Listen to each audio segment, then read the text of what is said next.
kidnapped. Alan, please help me. Alice? You'll do exactly what I say if you ever want to see your wife again. I can't tell anyone except my agent Barry. Damn it, Barry, they'll kill her! You're my best friend, and I'm worried that you're not right in the head. The ransom is a manuscript I supposedly wrote that's coming true before my eyes. It happened just the way it was on that page. So dark. I have found only a few scattered pages. I want the entire manuscript. The deadline is in 2 days. I found Mr. Wake's pages.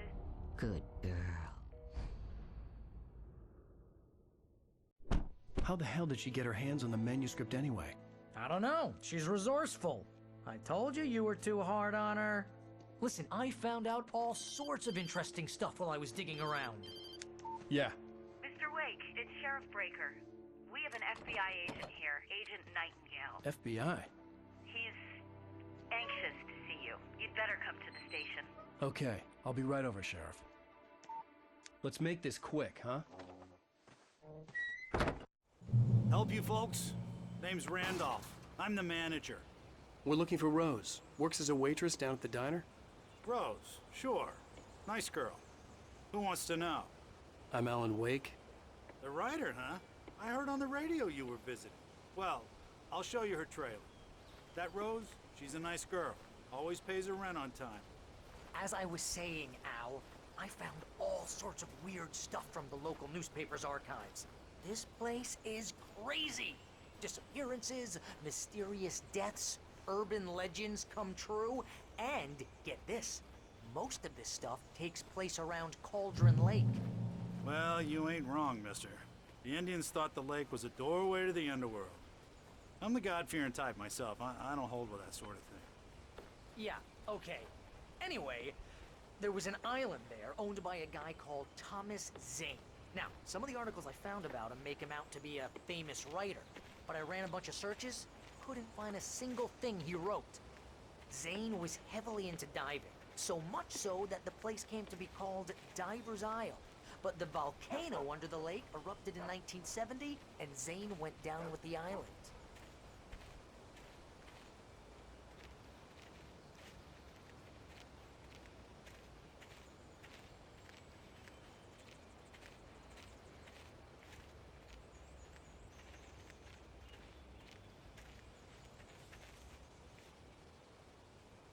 It gets better.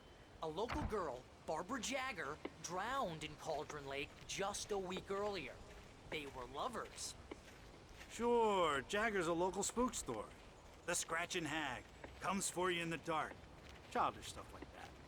Anyway, Al, I'm just getting to the best part.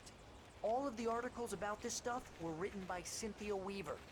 I asked around, and she's that crazy bag lady you met. What, the lamp lady? She can be a little loopy, but she's not homeless or anything.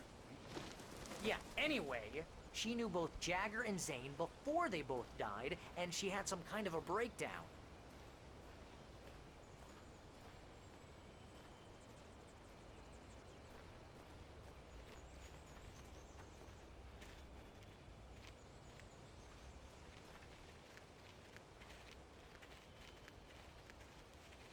Well, mister, this here's Rose's trailer. You mind me asking what you want with her? We're just here to talk to her, pal.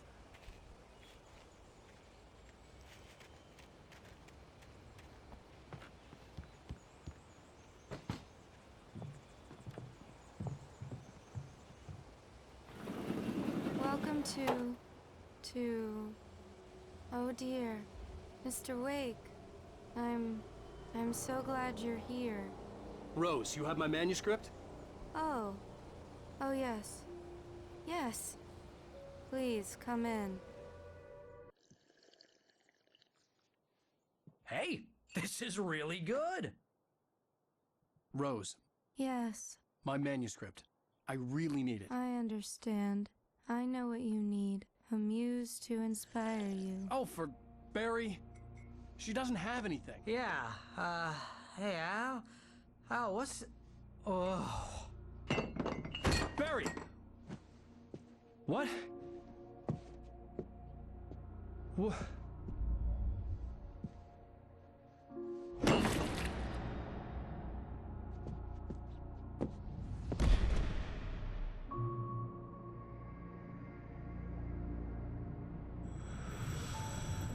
It's coming for you, hiding in my barber's skin.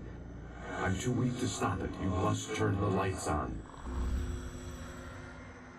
I promised I'd come visit you and your lovely wife. You must finish what you started. I insist. You must turn the lights on. Turn the light on. Back to work, boy.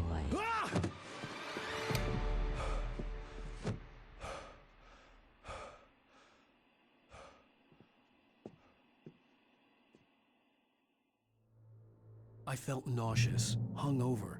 Only anger kept me going. I can't tell reality from dream anymore, but it seems I have an imaginary editor to help me. She's an old woman in a funeral dress. I call her Barbara Jagger. She's very strict. I'm writing faster and faster. Rose took a day from me. I had less than 12 hours left to meet the kidnapper. All I could do was get Barry into the car, work something out once I got on the road. Welcome to the Oh Dear Diner. What can I get you today? Coffee? I couldn't work up much hate for Rose. Something had used her to get to me and left its mark. First refill. My gun and flashlight were gone. I'd have to find a way to... Mr. Randolph liked Rose. That little smile she had. How she was still sweet when life had tried so hard to make her bitter.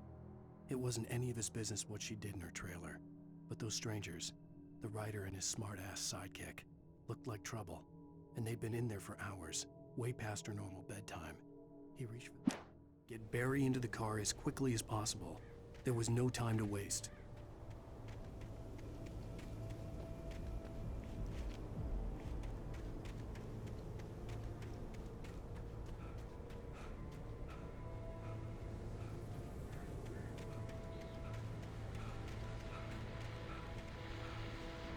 I just stepped outside to catch a breath of fresh air. Let me tell you, the weather's getting heavy. Nights like this make me especially glad I'm here talking to you and not home in bed. Once the weather takes a turn like this, I can't sleep at all. It's all tangled bed sheets and dark thoughts, punctuated by the occasional plunge into nightmare. Is it just me? Well, perhaps it is. But I hope I can make the night a little bit easier to get through. Caller, you're on KBF FM. Hey, it's Bob Snyder. What's on your mind? Well, I ain't the way you are, buddy.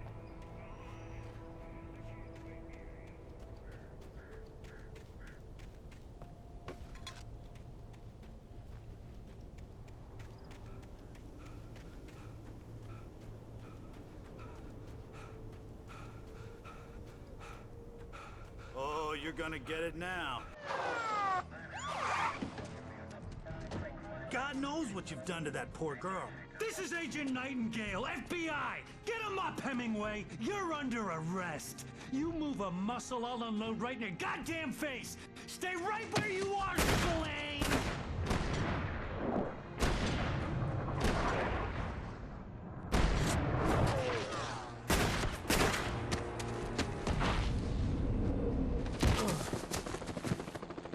What are? I'm standing right here, you goddamn maniac!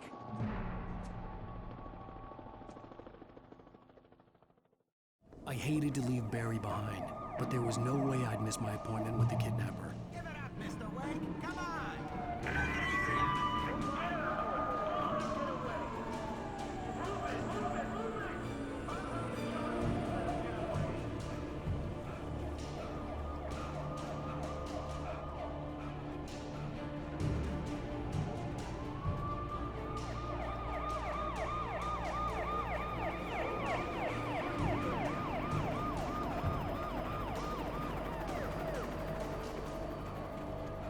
There we go!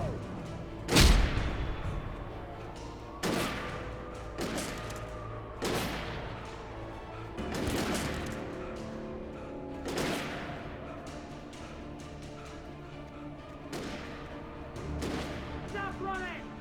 There he goes! Okay, man. Keep your eyes peeled. He's gonna try to make it through here.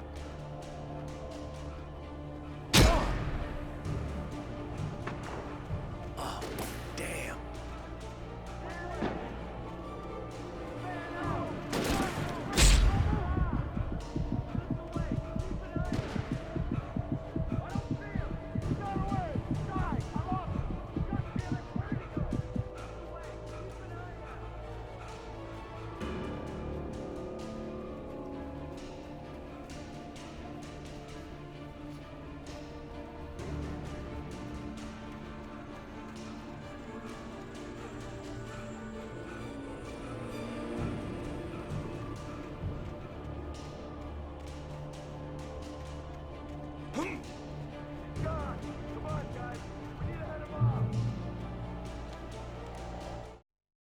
For decades, the darkness that wore Barbara Jagger's skin slept fitfully in the dark place that was its home and prison. It was hungry and in pain. It dreamed of its nights of glory when the poet's writing had called it from the depths and given it a brief, terrible taste of power and freedom. The rock stars had stirred it from the deep sleep the poet had sunk it back to in the end. When it sensed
This horror was everywhere I went, circling me.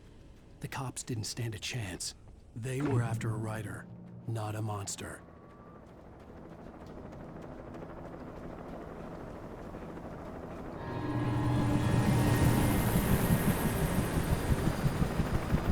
You on the ground. Hold it right there. There's nowhere to run. Freeze!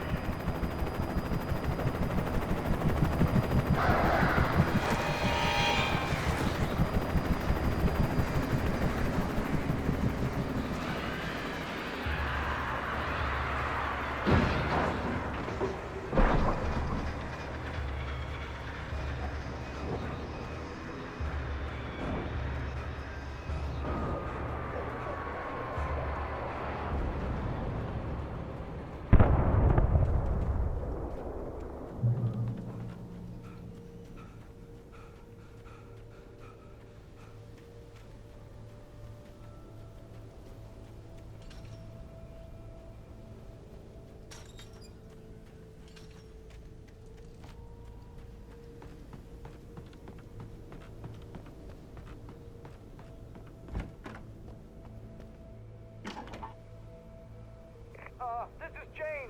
Mulligan, Thornton, come in. Over. Thornton here. Jane, we got both Wheeler and Rose in custody. They didn't put up a fight or anything. Why, they were... Hey, Mulligan, what are you doing? Come on. Sit down and give me that. Jane, Mulligan here. Over. Go ahead, Mulligan. Over. We got Wheeler and Rose here. Wheeler's drunk or hopped up on something. Speaking of which, that Fed had a pretty distinctive whiff of Otis Scotch about him, if you know what I mean. Over. I don't have anything on that, Deputy Mulligan. Over. Well, whatever. Anyway, Rose is just being plain weird here. You better get Doc in to take a look at both. Over. Gotcha. You better get them here quickly. The, Fed's gonna want to interview Wheeler. Over. Oh, yeah, I'll bet he does. Looks like they have a lot in common. Mulligan out.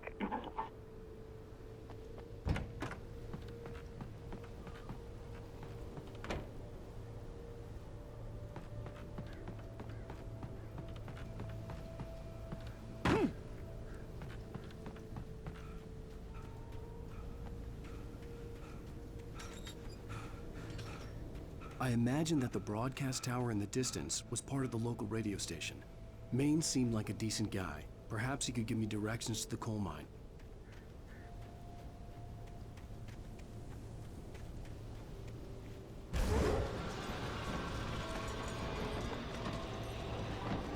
Unnatural shadows clung to the road.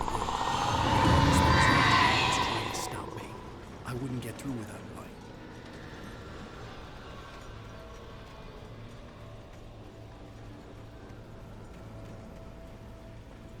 There was no power to the searchlight.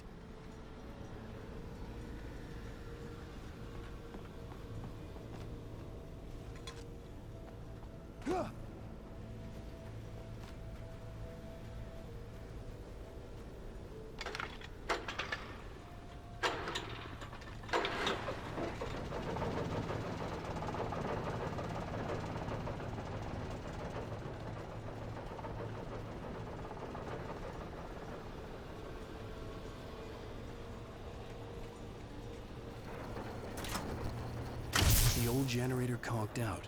I'd have to see if I could fix it and try again.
It took me a moment to recognize the flashbang grenades. They were an ideal weapon for my situation. Team 1, come in. Over. Team 1, this is Sheriff Breaker.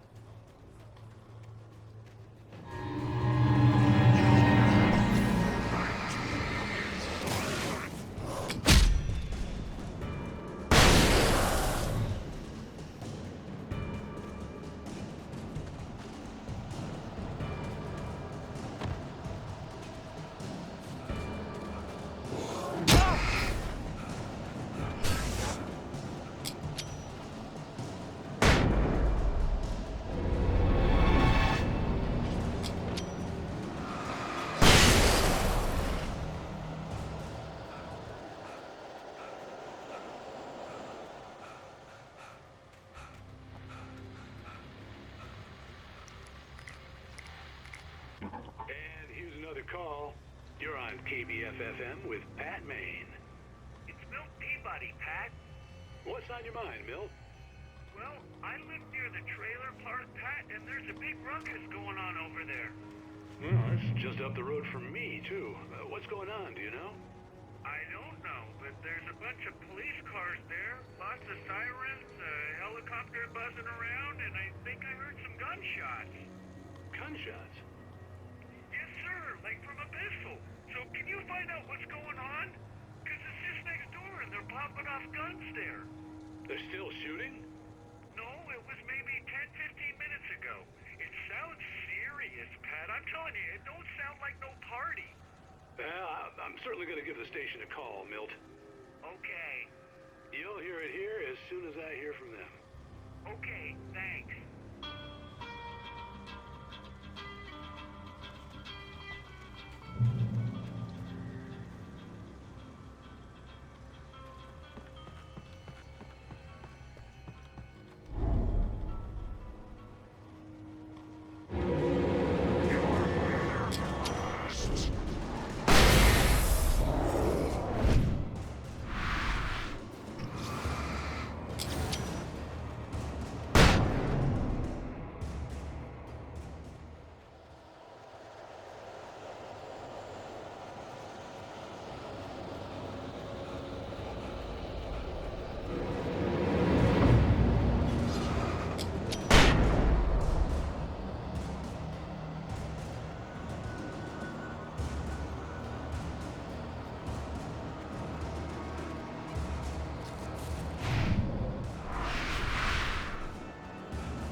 hoped Maine could lend me a car to get to the coal mine.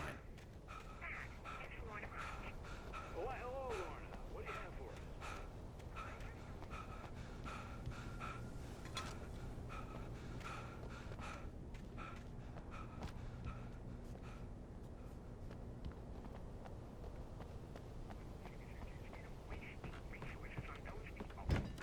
Well, They'll have to try to sort themselves out.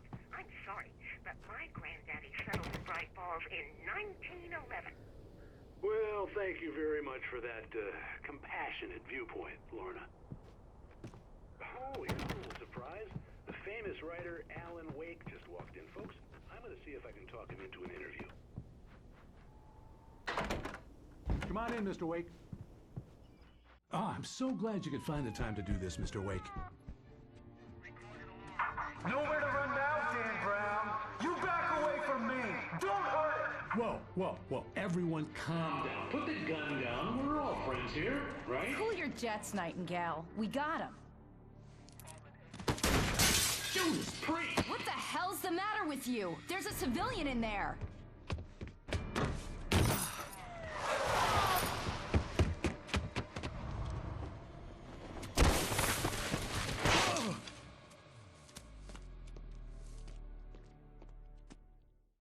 I'll get you yet, even if it kills me. You hear me?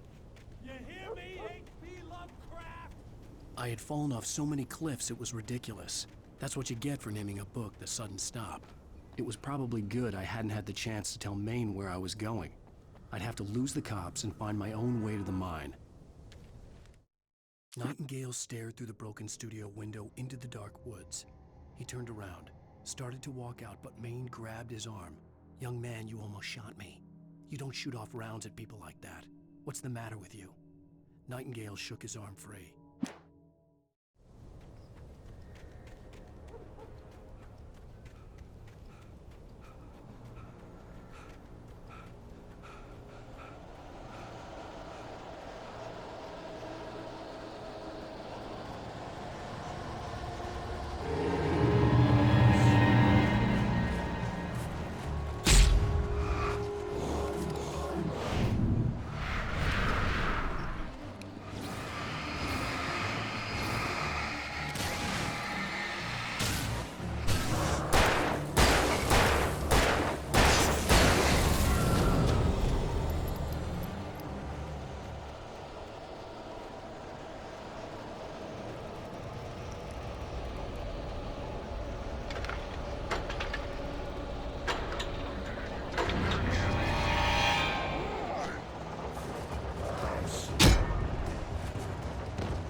There was no sensible reason for the power company work lights to be here. It was almost as if they'd been left for someone like me to use.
Sarah trusted her gut, and her gut said Agent Nightingale was an asshole. He felt wrong, and it wasn't just the smell of stale booze. It was in the way he flashed his badge, pulled rank, the look in his eyes when he wanted answers. Where was Alan Wake? What was this about an accident? Where was his wife? And most importantly, why did she let Wake go? He wouldn't answer her questions. Federal business was all he'd say.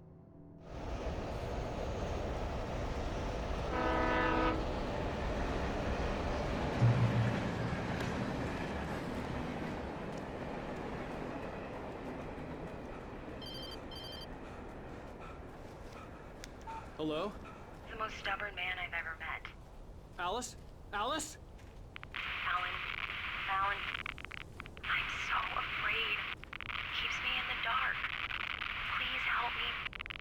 I look at you, Alan, and it's not you. Something else. Looking out from behind your eyes. Alice, I'm here. I'm so alone here. It's all gonna go to hell. You need to be careful. Cooperate. The connection had been terrible, but that wasn't the only thing that hadn't been right with the call. She sounded wrong somehow, but she had called me. The pipe wrenched itself loose from the bridge's steel framework. Wrapped in darkness, it floated in midair, twitching. For a moment, I didn't understand what I was looking at. The heavy object lurched at me with impossible force. I threw myself out of the way, but just barely. When I turned my flashlight on it, it shook in it. I could see a railway bridge up ahead, and a warehouse of some sort on the opposite shore. I hoped I could find a car from there.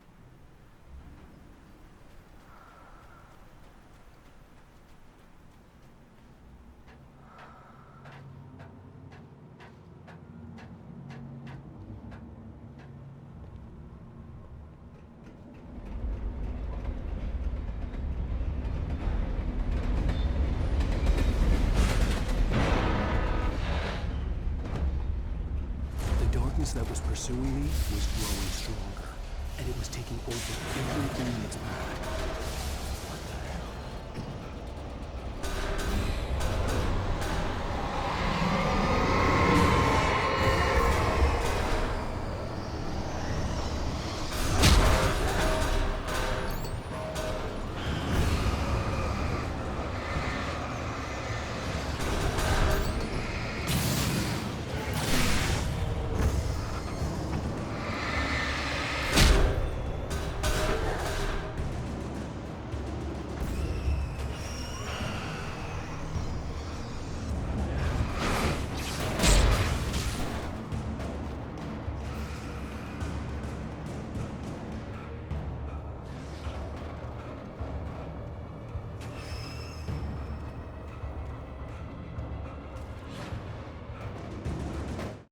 I slammed the door shut right in his smug face.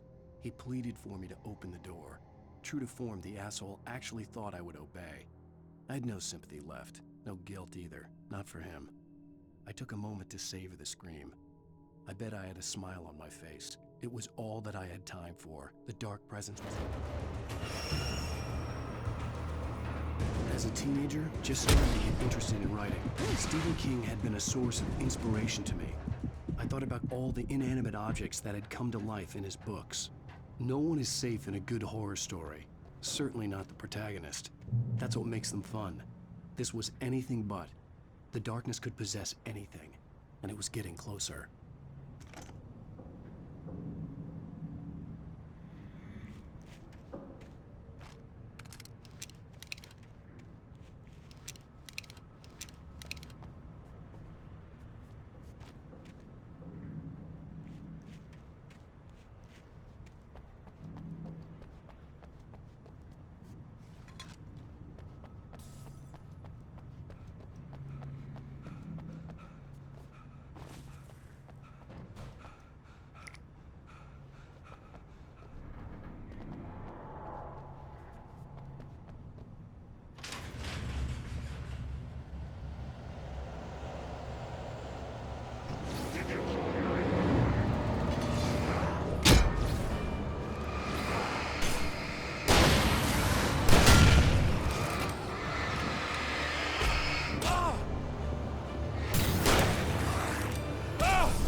took the facts of our existence for granted, unaware that they are merely a thin veneer of desperate self-delusion, covering a vast cosmos of madness and horror. All too often, the stars are right. In Night Springs. Tonight's episode, a family occasion. Journalist Alvin Derleth's trip to study the local customs of an insular community in Night Springs has been less than successful. Until tonight. Well, I'm glad you changed your minds about this. Ancient customs, local mythology. My editor loves this kind of stuff. Well, Mr. Derleth, we don't want to feel like we're on exhibition, but you have demonstrated the seriousness of your intent. Oh, I am serious. Really, just do your thing. I'll stay out of your way and observe. Actually, I thought you could assist us. I'm afraid we are a man short. It would provide you with an intimate perspective. Could I really? Of course, Mr. Derleth. Well, I guess that's the least What would I have to do? Oh, here. Let me show you with a kiss.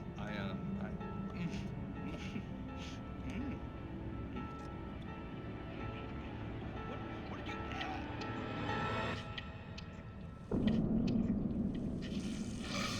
Oh, Mr. Derleth. Well, please, Nixie Perka, the dweller in flesh. Your body shall host his 1,000 young, and all shall be glory.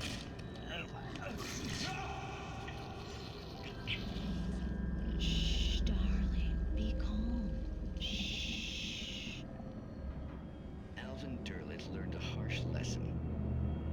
If you go looking for mythology, it may come looking for you. And such quests always bear fruit. In Night Springs. The darkness surged towards me, sucking everything loose from the ground into its depths, tugging at my clothes. I saw the flare the kidnapper had dropped and threw myself towards it just as I felt my feet leave the ground.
I had never been this glad to see the sunrise.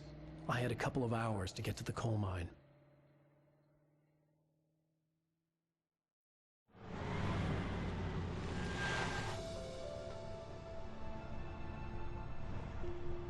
The coal mine wasn't far now.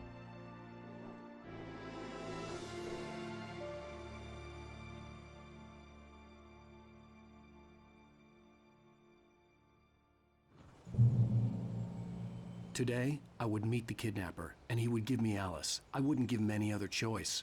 A drowning man will clutch at a straw.